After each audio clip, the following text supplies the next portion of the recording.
আমার বাড়ির আঙিনায় সবুজের দেখা। তো আজকে তোমাদেরকে আমাদের বাড়ির বাগানটাই ঘুরে দেখাবো। আমি বাড়িতে এসেই চলে যাই বাগানের দিকে, কী কী ফল হয়েছে সেটা দেখতে। এই যে লিচু গাছগুলোকে দেখছো, এগুলো সব বাবা নিজের হাতে লাগিয়েছিল। আজ সেগুলো অনেকটা বড় হয়ে ফুলে ফেপে ফল হয়েছে।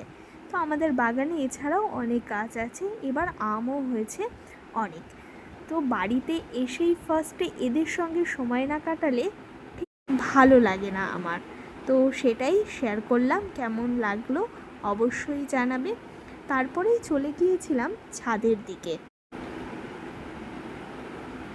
ছাদে এই কাঁঠাল গাছটা একদম পাতার মাঝখানে দেখি একটা কাঁঠাল হয়েছে, দেখো কি সুন্দর। তারপরেই গাছ থেকে টাটকা টাটকা আম পেড়ে নিয়ে এলাম আম মাখা খাবো বলে। তারপর আম মাখাও রেডি করে ফেললাম। তোমাদের ভালো লাগলে অবশ্যই সাবস্ক্রাইব করে